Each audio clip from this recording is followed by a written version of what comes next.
नमस्कार सर, मेरा नाम राजू है। आज मैं बात करता हूं कि बेस्ट स्मॉल कैप कैटेगरी में फंड कौन कौन सा है। सारे इन्वेस्टर के लिए लंबे समय के लिए रिमेन इन्वेस्टेड रहना चाहते हैं तो स्मॉल कैप फंड बेहतर कौन सा हो सकता है। उसके पहले एक चीज़ ये देखते हैं कि अभी जो ये समय चल रहा है, क्या इसमें स्मॉल कैप का रिटर्न आने वाले दिनों में अभी तुरंत इन्वेस्ट कर सकते हैं क्या। तो सबसे पहले देखते हैं पिछले एक साल का रिकॉर्ड मात्र यहाँ पे देखते हैं। 10 लाख इन्वेस्ट किया, एक साल का रिटर्न क्या हुआ। तो सबसे टॉप का जो फंड है निपॉन है और एसबीआई है, 7% 6% का रिटर्न है। लेकिन बाद का देखेंगे तो माइनस में भी रिटर्न है पिछले एक साल में। टोटल इंडेक्स का बात करें तो -22% का रिटर्न दिया है। मतलब ओवरऑल जो इंडेक्स है स्मॉल कैप का वो -22% पे है। और कैटेगरी एवरेज मतलब म्यूचुअल फंड का एवरेज 0.14% है। मतलब 10 लाख लगाया तो 10,01,400 रुपया ही बढ़ा है। तो समय अगर पूछा जाए तो मुझे तो सही समय लगता है, क्योंकि -22% अगर इंडेक्स डाउन है तो पैसा यहाँ पे इन्वेस्ट करना चाहिए। किसी ने 1 लाख रुपया लगाया था एक साल पहले, तो इंडेक्स के हिसाब से देखें तो 22,000 रुपया कम हो चुका है। तो आप लोअर वैल्यूएशन पे चीज़ को खरीद रहे हैं यदि स्मॉल कैप कैटेगरी में पैसा इन्वेस्ट करते हैं तो। अब यहाँ देखते हैं कि मैं हमेशा बोलता हूँ बैंक वाला अगर म्यूचुअल फंड है ना तो थोड़ा सा ज़्यादा अच्छा है। लंबे समय के लिए आप यहाँ पे रिमेन इन्वेस्टेड रहना चाहिए। एसबीआई है, आईसीसी, एचडीएफसी, एक्सिस और कोटक, सब में स्मॉल कैप का बात करते हैं। तो इसके लिए हम यहाँ पे पिछले 10 साल का अगर देखते हैं, एसबीआई ने 10 लाख का कितना बनाया 96, तो हमने यहाँ पे 96 लिख दिया है। आईसीआईसी का देखते हैं, आईसीआईसी ने कितना बनाया है, आईसीआईसी स्मॉल कैप ने पिछले 10 साल में 10 लाख का वैल्यू बनाया है 47 लाख।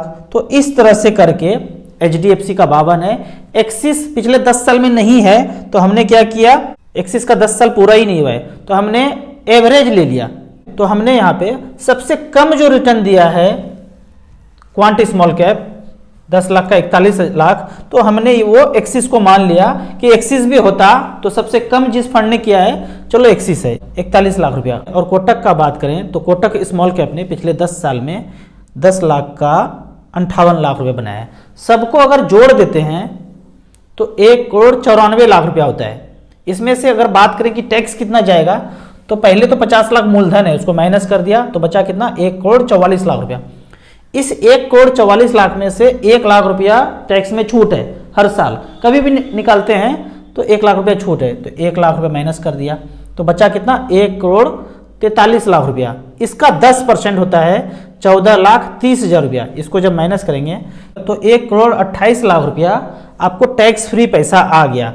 अब अगर एफडी का बात करें तो 1,28,00,000 रुपया टैक्स फ्री पैसा आपके पास आ गया, जो वाइट है। ये जो पैसा इस तरह का होता है ना तो उसमें शुगर, बीपी, रातों का जो नींद है ना वो चैन का, सुकून का हो जाता है। अब मान लेते हैं कि ये पैसा म्यूचुअल फंड के स्मॉल कैप कैटेगरी में ना इन्वेस्ट करके बैंक के एफडी में किया होता 50 लाख रुपया 10 साल के लिए 8% का मान लेता हूं कि बैंक एफडी में आपको रिटर्न मिल रहा है, तो 50 लाख रुपया का वैल्यू 10 साल के बाद 8% के रेट से 1,07,94,000 होता है। अब इसमें से 50 लाख तो मूलधन था, उसको माइनस कर दिया तो 97,94,000। इसमें 30% का अगर कैटेगरी में आते हैं टैक्स देने वालों में से तो 30% इसका होता है 17,38,000। तो बैंक में देखेंगे रिटर्न भी कम है। अगर लंबा समय तो 1 साल 2 साल 3 साल टाइम है तो बैंक एफडी ही करना चाहिए, पर आपको पैसे की जरूरत ही नहीं है। 10 साल 15 साल 18 साल 20 साल उस पैसे की जरूरत नहीं है। तो एक तो रिटर्न भी कम है, टैक्स भी ज़्यादा है, और म्यूचुअल फंड में रिटर्न ज़्यादा है और टैक्स भी मात्र 10% है। तो ये तो बात हो गया वन टाइम इन्वेस्टमेंट के लिए। अब बात करते हैं कि एसआईपी में स्मॉल कैप में किया तो क्या हुआ। 10,000 रुपये पर मंथ किया पिछले 15 साल का। तो यहाँ पे एवरेज देखते हैं, एसबीआई स्मॉल कैप कैटेगरी लिया पिछले 15 साल का 10,000 रुपये पर मंथ। सारे फंड यहाँ पे जो 15 साल से चल रहे हैं, DSP, Kotak, Franklin, ICICI, Quant, ये सारे हैं। तो यहाँ पे पिछले 15 साल 2007 से लेकर 2022 तक 10,000 रुपये पर मंथ जमा किया। तो कितना जमा किया 10,000 रुपये पर मंथ, 12 साल 15 महीना, तो 12 15 18 लाख रुपये आपका जमा हो गया। 18 लाख का वैल्यू किस किस फंड ने कितना बनाया है, 94 लाख रुपया किसने बनाया है, डीएसपी ने, फिर 83, फिर 79, 66। एवरेज का अगर बात करें कैटेगरी एवरेज तो 70 लाख रुपया बनाया है। 10-10 हज़ार का SIP किया पिछले 15 साल से, 18 लाख जमा हुआ, 16.42% के रेट से 70 लाख रुपया बना।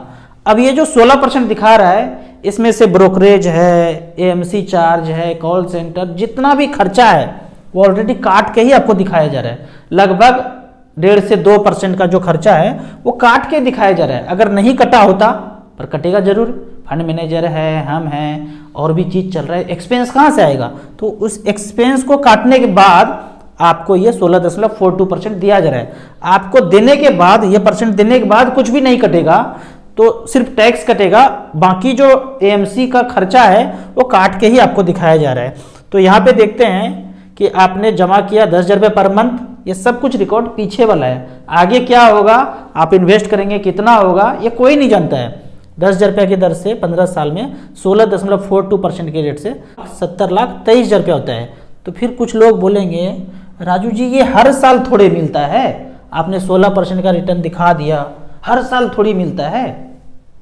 तो क्या समझाऊं, मैं समझ में नहीं आता है। ऐसे जब क्वेश्चन पूछते हैं ना कि हर साल थोड़े ना मिलता है, मुझे लगता है कि वो समझाना चाह रहे हैं मुझे, या फिर वो सब कुछ जानते हैं मुझे बताना चाह रहे हैं, या फिर वो क्वेश्चन पूछ रहे हैं, ये समझ में नहीं आता है। हर साल थोड़े ना मिलता है, तो इसको समझाने का कोशिश करता हूँ कि मान लीजिए पहले साल 10% का रिटर्न दिया, दूसरे साल 20% का रिटर्न दिया, तीसरे साल -10% का रिटर्न दिया, चौथे साल 38% का रिटर्न दिया, पाँचवें साल 6, छठे साल फिर मार्केट गिरा तो -4 हो गया, फिर अगले साल ताबड़तोड़ 40% का रिटर्न मिल गया, फिर उसके अगले साल कुछ भी रिटर्न नहीं हुआ, फ्लैट रहा मार्केट 1 साल तक, फिर उसके अगले साल 40% का रिटर्न मिल गया, और फिर उसके 1 साल के बाद लास्ट में 10 ईयर्स के लास्ट में 10वें साल 20% का रिटर्न मिल गया।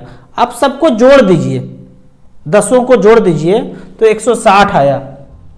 तो 10 साल का एवरेज अगर निकालना है तो 10 से डिवाइड करेंगे तो 16% का रिटर्न आया। तो हम ये कहाँ कभी बोलते हैं कि कांस्टेंट 16% मिलता रहेगा, ऊपर नीचे तो होएगा ही, इसीलिए तो ग्राफ बनाते हैं ऊपर नीचे वाला। लेकिन एवरेज ऐसे करके सब साल को जोड़ देंगे और जितना साल आपने काउंट किया है उससे डिवाइड करेंगे तो 16% का एवरेज रिटर्न आपको मिल जाता है। फिर भी लोग बोलते हैं हमको म्यूचुअल फंड में पैसा लगाने से डर लगता है, कभी सुना ही नहीं, कोई किया ही नहीं, पूरे खानदान में, परिवार में, आसपास किसी ने किया ही नहीं। तो इसके लिए मैं आपको एक कहानी सुनाता हूँ। एक शेरनी इस पहाड़ के चोटी से इस पहाड़ पे कूदना चाह रही थी और उनके पास 1-2 दिन का नवजात बच्चा उनके पास ऐसे लगा हुआ था। वो यहाँ से यहाँ छलांग लगाना चाहती है, छलांग लगाती है, पर बच्चा गलती से नीचे छूट जाता है। जब बच्चा छूट जाता है, खाई में गिर जाते हैं नीचे, तो यहाँ पे भेड़ ही भेड़ है, जंगल में भेड़ ही भेड़ है। तो उनका परवरिश जो है, शेर का परवरिश, शेर के बच्चे का परवरिश भेड़ के साथ ही होता रहा। सालों साल बीत गया, शेर बहुत बड़ा हो गया, तो ऐसे जीवन यापन उनके बीच ही चलता रहा। उन्हीं की तरह चलना, उसी की तरह खाना खाना, उसी की तरह बोलना, भेड़ की तरह चल रहा है।